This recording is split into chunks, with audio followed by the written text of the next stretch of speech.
अस्सलाम नाज़रीन, मैं हूं डॉक्टर मसूद परवेज़ और आप मेरा चैनल देख रहे हैं इनोवेटिव पाकिस्तान।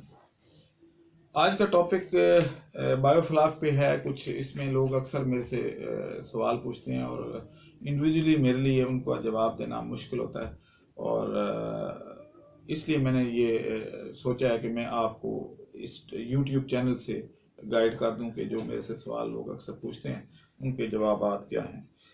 अक्सर लोग पूछते हैं जी कि फर्ज करें जी, हमने गुलफाम डालनी है तो कितने डालेंगे, कितना क्रॉप कितना वजन करेगी, कैसे होगा, क्या होगा, तो एक टैंक में कितने बच्चे डाले जा सकते हैं। तो एक तो ये सवाल करते हैं। इसका जवाब ये है कि 10 लीटर पानी में तकरीबन एक मछली पलती है, यानी एक मछली को पालने के लिए आपको 10 लीटर पानी चाहिए। और दूसरा ये है कि कितना वजन निकलेगा, तो तकरीबन जो भी मछली डालेंगे, फर्ज करें एक मछली जो है वो 1 किलो की हो जाती है। कोई ऐसी नस्ल आप डालते हैं, फर्ज करें आप गुलफाम डालते हैं और वो 1 किलो की हो जाती है, तो आप आम तौर पे उसका 500 केजी वजन एक टैंक से निकालते हैं, जो आपका 12,000 लीटर वाला टैंक है। तो यानी आपने जो है जितना लीटर पानी होगा, जितने लीटर पानी, उससे आप आधा यानी करेंगे। 10 लीटर पानी में एक मछली पलती है। अगर फर्ज करें कि आपकी मछली 1 किलो की है तो 14,000 लीटर में आपकी 700 किलो मछली का वजन आ सकता है। और अगर आप 10 लीटर वाला 10,000 लीटर वाला कर रहे हैं तो 500 किलो आएगा। तो जितना यानी 14 का आधा कितना था, 700, यानी वो 700 किलो आप यूं कह लेंगे वजन आप उसमें से ले सकते हैं।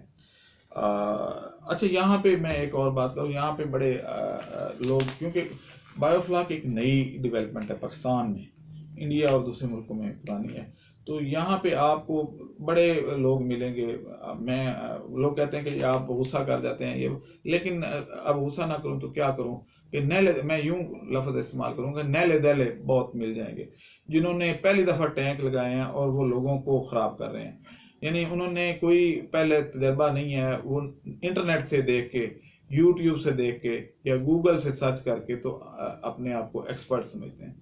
बात यह है कि मतलब मैंने एक सिस्टम बनाया, इरेशन सिस्टम, तो हमारी मछली उसमें बड़ी कंफर्टेबल पल रही है और कोई मोर्टेलिटी नहीं है, कुछ नहीं है। और अगर कोई विजिट करना चाहे तो हम विजिट भी करवा सकते हैं, यानी बहुत ही अच्छे तरीके से पल रही है।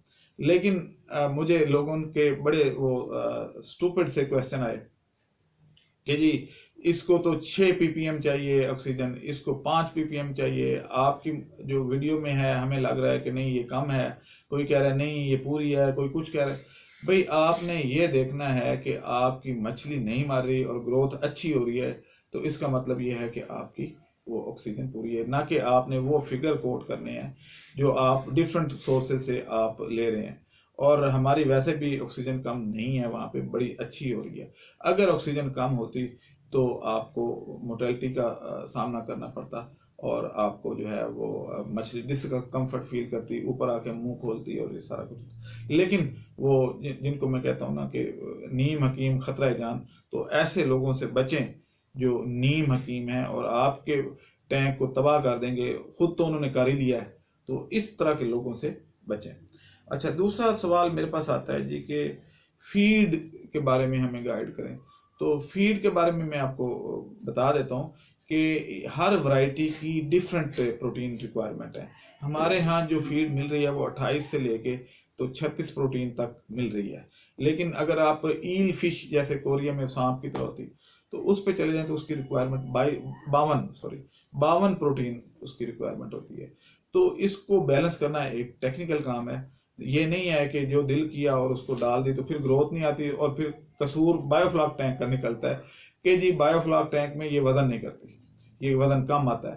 भाई आप उसकी रिक्वायरमेंट के मुताबिक उसकी न्यूट्रिशन पूरी करें तो ही आप वजन ले पाएंगे। जितना गुड़ डालेंगे उतना ही मीठा आएगा ना, कि आप चौका डाल के तो उसको वजन नहीं ले सकते। मैंने कई ऐसे बड़े फने खान देखे हैं जो अपने फार्मों में چوکر اور یہ پھاک وغیرہ ڈال کے تو کہتے ہیں جی کہ ہم مچھلی پال رہے ہیں. وہ مچھلی چوکر سے نہیں پال رہی ہوتی, وہ نیچرل طریقے سے جو انسیکٹس وغیرہ گر رہے ہیں یا تھوڑا بہت بایو فلاک اس میں بن جاتا ہے تو اس کو کھا کے تو ظاہر ہے اتنا وزن تو نہیں کر سکتی جتنا کہ اس کی کیپیسٹی تھی. تو اس صورت میں جو ہے وہ اپنا نقصان کرتے ہیں. یہ ایک پراپر ٹیکنیکل کام ہے. اس کو آپ جو ہے وہ فیڈ خود فارمولیٹ, جو تو اچھے فارمر ہیں, پڑھے لکھے ہیں اور ان کی سائنٹیفک بیک گراؤنڈ ہے نیوٹریشن کی, وہ تو کر لیتے ہیں, لیکن ہر بندہ اس کو بیلنس نہیں کر سکتا. اگر ایسا ہوتا تو ایک نیوٹریشن کی ڈگری کے لیے 7 سال نہ چاہیے ہوتے, یعنی 5 سال کا ڈی وی ایم اور 2 سال کی ایم ایس سی. تو اس کے بعد جا کے آپ اچھے طریقے سے فیڈ فارمولیٹ کر سکتے ہیں. تو یہ جو یونیورسٹیز بنی ہوئی ہیں تو پھر ان کی ضرورت ہی نہیں تھی. پھر یہی ہے کہ جو ہے وہ آپ اپنے طریقے سے اگر اتنا آسان کام ہوتا تو کبھی بھی اپنے آپ کو اتنا ایکسپرٹ مت سمجھیں کہ آپ یہ سارے فارمر لیول پہ, اور اگر آپ کا بیک گراؤنڈ نہیں ہے تو پھر نقصان کریں گے, نہ کریں. اچھا, اگلا ہے جی ایریشن سسٹم. وہ ہم کافی اس میں پیسہ خرچ کر کے اب تجربات کرتے رہتے ہیں. میرے ساتھ یہ نہیں ہے کہ یہ میں اکیلا کرتا ہوں, میں تو آپ ان کو ریپرزینٹ کر رہا ہوتا ہوں, میرا بھی اس میں شیئر ہوتا ہے. میرے پاس پوری ٹیم ہے, گروپ بنا ہوا ہے جس میں ہم ان پٹ ایک دوسرے کے ساتھ شیئر کر رہے ہوتے ہیں. مثلا میرا ایک شاگرد ہے لیا میں, صدیق اکبر, تو وہ یہ پمپنگ سسٹم پہ کام کر رہا ہے کہ بجلی کے بغیر پانی جو ہے وہ کس طرح فلو کر سکتا ہے, اور وہ سکسیسفل ہو گیا. تو اسی طریقے سے ایک ہمارے اور ہیں مہربان جو فش منڈی میں بہت بڑے بروکر ہیں اور سیل کرتے ہیں, تو وہ بھی میرے گروپ میں ہیں, میرے سے ٹریننگ لے کے گئے تھے. تو ان کے پاس کافی اچھی ان پٹس ہوتی ہیں, ریٹس وغیرہ آ رہے ہوتے ہیں, سارا کچھ ہو رہا ہوتا ہے. تو ان کے جب ٹریننگ میں آئے تو انہوں نے کہا تھا کہ جی آپ میرے ساتھ پورا سردیوں گرمیوں کے 300 روپے کلو کے حساب سے تلاپیا کا جتنا بھی آپ پروڈیوس کریں گے, چاہے گرمیوں سردیوں, ایگریمنٹ کر لیں.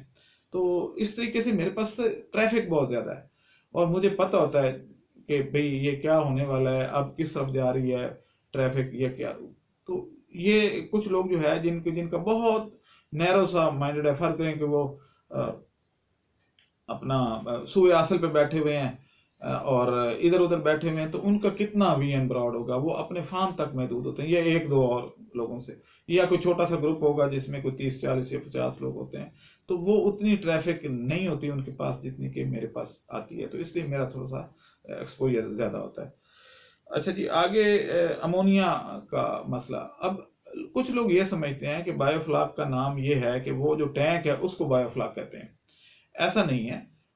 بایو فلاک وہ مائکروبز ہوتے ہیں جو آپ پروبیوٹک کے ذریعے اس ٹینک کے اندر پیدا کرتے ہیں, جو آپ کو اس کی ٹربلٹی کو بڑھا دیتے ہیں. ٹربلٹی کہتے ہیں اس کے جو گدلا پن ہے, تو اس کو بڑھا دیتے ہیں, اور وہ پلانٹونز ہوتے ہیں, زو پلانٹونز ہوتے ہیں. تو ان چیزوں کو مچھلی کھا رہی ہوتی ہے اور ساتھ میں فیڈ اس کو چاہیے ہوتی ہے. تو اب یہ ہے کہ امونیا کو اوائڈ کرنے کا میرا یہ مشورہ آپ کو ہے کہ پہلے جو لوگ اس پہ بایو فلاک ٹینک بنوا رہے ہیں وہ پروبیوٹک کچھ عرصہ نہ ڈالیں اور اس کو فیڈ پہ پالیں. جب ان کی ایکسپرٹیز اتنی ہو جائیں کہ ان کو آکسیجن کنٹرول کرنا آ جائے, امونیا کٹ چلانا آ جائے, ٹی ڈی ایس میٹر ان کے پاس سارا موجود ہو اور وہ ریگولر چیک کر لیں, تو اس کے بعد پروبیوٹک بنانا شروع کر دیں یا وہ ڈالنا شروع کر دیں. اس طریقے سے ایکسپرٹیز پہلے لے لیں, اس کے بعد یہ کریں. اب کیونکہ شروع میں کافی غلطیاں ہو جاتی ہیں, ہر ایک چیز جو ہے وہ آپ کو کئی دفعہ ہم بھی ٹرانسفر نہیں کر پاتے کیونکہ ہمیں نہیں پتا ہوتا. تو ایک نئی سچویشن کا جو ہے وہ سامنا کرتا ہے فارمر, اور اس صورت میں اس کو نقصان ہو جاتا ہے. تو اس لیے آپ جو ہے پہلے بغیر بایو فلاک کے کچھ عرصہ چلا کے اس کے بعد بایو فلاک بنانا شروع کرتے ہیں. اگلا ہے جی ٹیمپریچر. تو ٹیمپریچر کا اکثر لوگ میں سے پوچھتے ہیں کہ بھئی ٹیمپریچر گرمیوں میں بہت زیادہ ہو جاتا ہے. تو میں کئی دفعہ بتا چکا ہوں کہ پانی کا ٹیمپریچر آہستہ آہستہ چینج ہوتا ہے, اور اوپر اگر آپ گرین نیٹ لگا دیتے ہیں تو وہ دھوپ کو روک چھوڑتا ہے. اور اس کا تجربہ ایسے کر لیں کہ آپ آگے میں یعنی جون جولائی اگست میں جب بہت زیادہ گرمی ہوتی ہے اور آپ کی ٹینکی کا پانی جو آپ کی घर की छत पे पड़ा होता है वो उबल जाता है तकरीबन, यानी इतना गर्म पानी 65-70 डिग्री तक पहुंच जाता है कई दफ़ा।